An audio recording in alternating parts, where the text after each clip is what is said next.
Exercise 3.3 solve करेंगे। Question number 1। इसके अंदर भी जो हमने लॉज डिस्कस किए थे कॉन्सेप्चुअल वीडियोस में, जैसे प्रोडक्ट रूल था, उसके बाद कोशेंट रूल था, पावर रूल था, चेंज बेस फार्मूला था, उन चारों को हम इस थ्रू आउट एक्सरसाइज में अप्लाई करेंगे। आइए क्वेश्चन नंबर 1 को सॉल्व करते हैं। Exercise 3.3 question number 1 part number 1। हमें ये बात गिवन है log of A cross B, तो ये सिंपल है बिल्कुल, जिस तरह हमने किया था प्रोडक्ट रूल। ये देखें दो चीज़ें मल्टीप्लाई हो रही हैं, log of A cross B, product को हम सम में कन्वर्ट कर देते हैं। Log of A plus log of B, कौन सा रूल अप्लाई किया है? Product rule of log. Part number 4 है लॉग ऑफ 25 इंटू 47 ओवर 29।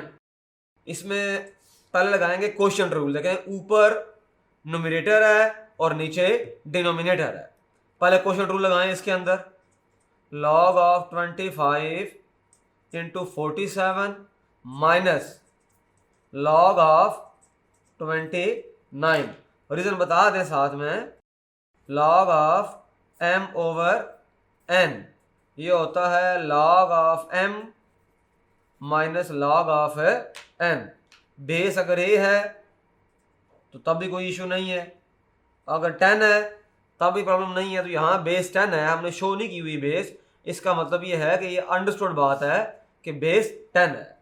अब यहाँ पर जहाँ मैं डॉटेड लाइन लगा रहा हूँ, यहाँ पर लगाएंगे प्रोडक्ट रूल। देखें ये दोनों चीज़ें मल्टीप्लाई हो रही हैं, तो इसका मतलब ये होगा दिस इम्प्लाइज, इस पे लगाएंगे प्रोडक्ट रूल, तो लॉग ऑफ 25 इंटू 47 ओवर 29 ये हो जाएगा log of 25 log of 47 log of 29।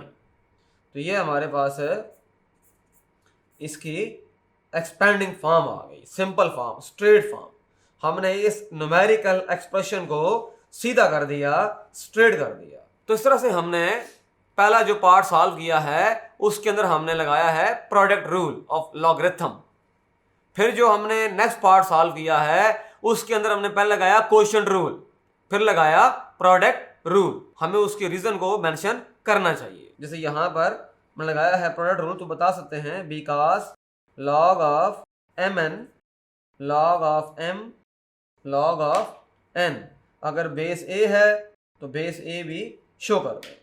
ये फार्मूला है जो हमने यहाँ पर अप्लाई किया और पहले स्टेप में ये वाला फार्मूला अप्लाई किया। बाकी पार्ट्स भी इस तरह हो सकते हैं।